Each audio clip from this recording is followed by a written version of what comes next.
There are names that history remembers, and there are names that history has almost forgotten, names that should be remembered because the men who carried them were responsible for some of the greatest crimes ever committed against human beings.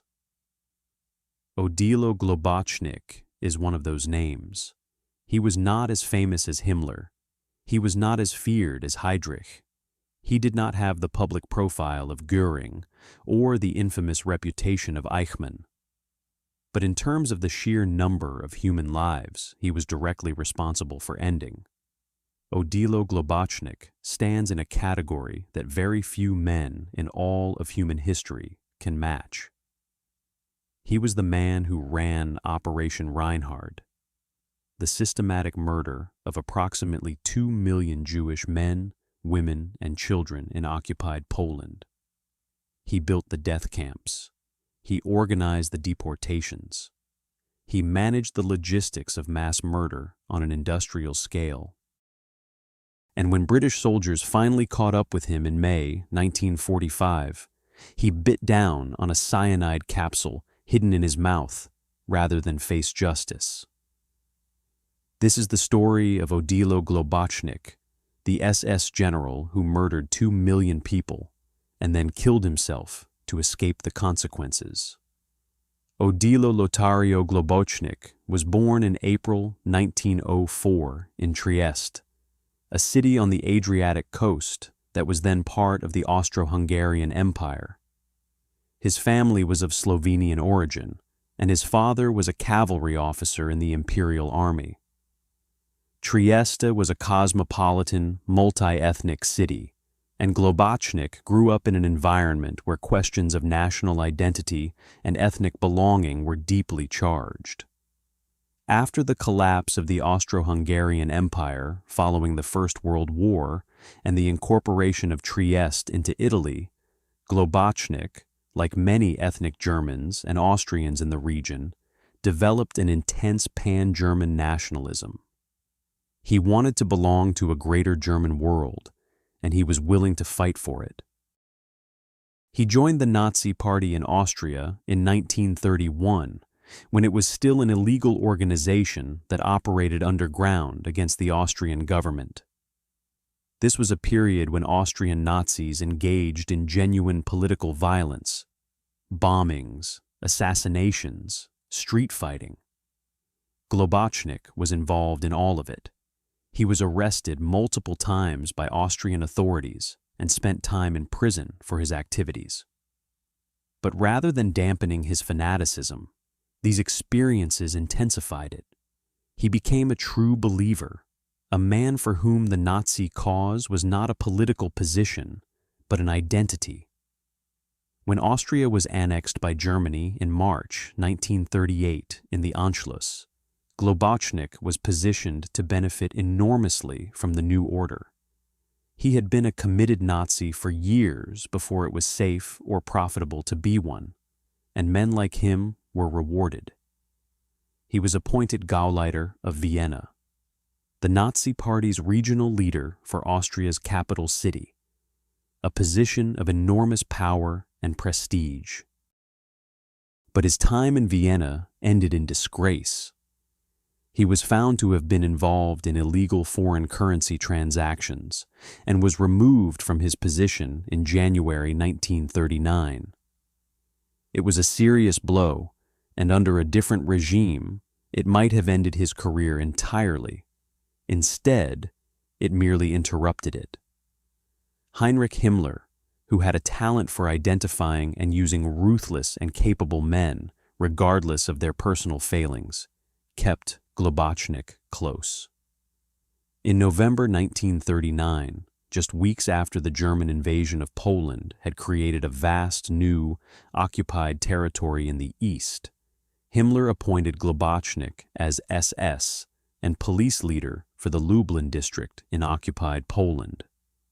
It was a position that would ultimately give Globočnik control over one of the most murderous operations in the history of the world. To understand what Globočnik did in Lublin, it is necessary to understand the context in which he operated. By 1941, the Nazi regime had made a decision, not yet fully formalized but already being implemented, to murder every Jewish person in Europe. The mobile killing units called Einsatzgruppen had already killed hundreds of thousands of Jews in the Soviet Union following the German invasion in June 1941, shooting them in forests and ravines across the occupied Soviet territories. But shooting people in the open air, unit by unit, was slow, psychologically damaging to the perpetrators, and logistically inefficient by the standards the Nazis were applying to this project. A more systematic approach was needed. In the autumn of 1941, Himmler tasked Globočnik with developing and implementing a program to murder the Jewish population of occupied Poland using fixed killing facilities, death camps. The program was codenamed Operation Reinhard, named after Reinhard Heydrich, following his assassination in June 1942, though it had begun before his death.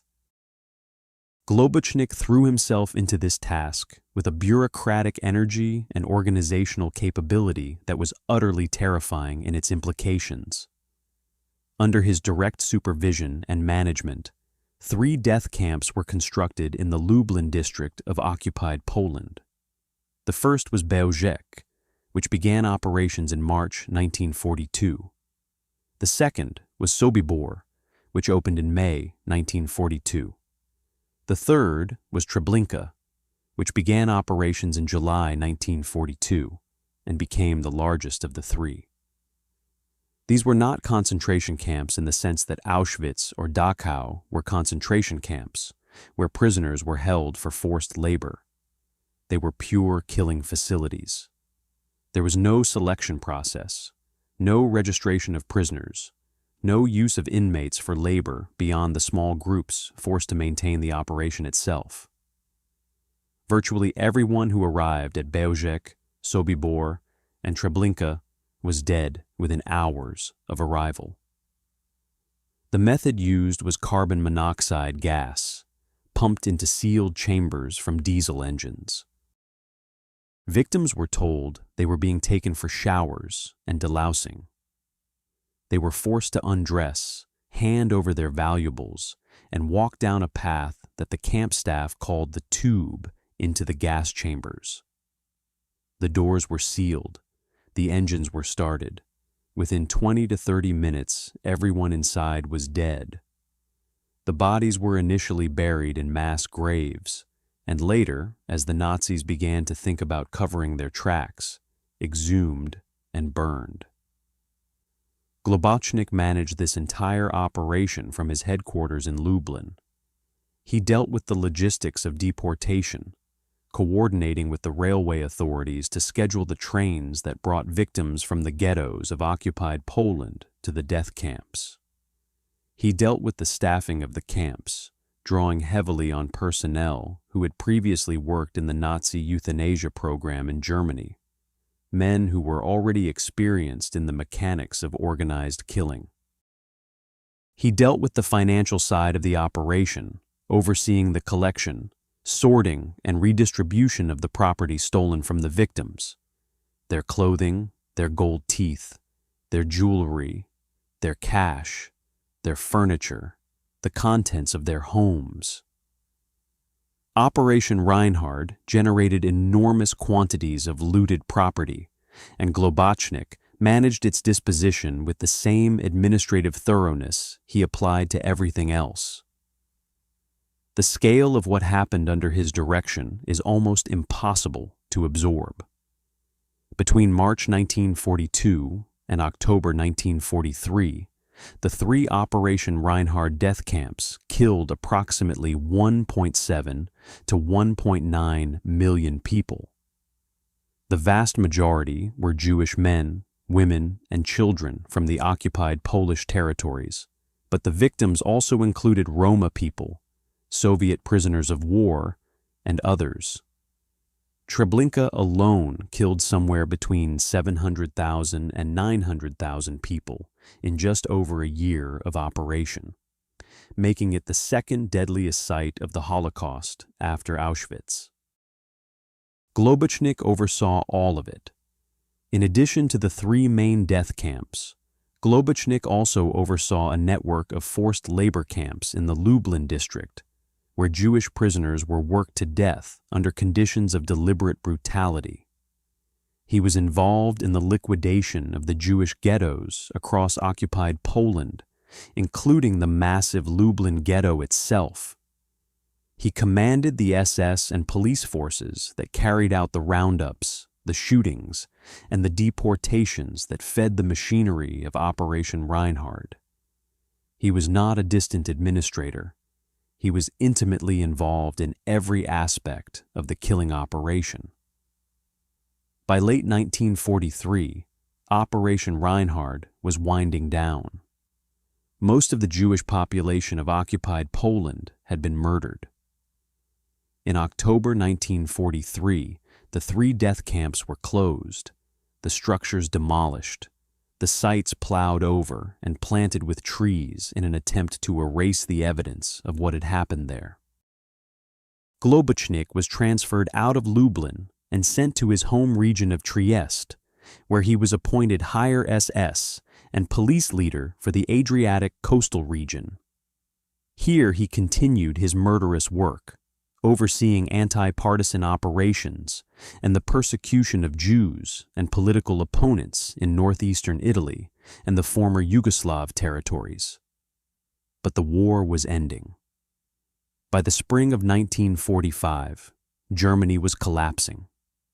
Allied forces were advancing from west and east simultaneously, and the men who had run the killing operations of the Third Reich were beginning to think about escape and survival. Some fled to South America, some obtained false identities, some surrendered and hoped to disappear into the chaos of post-war Europe.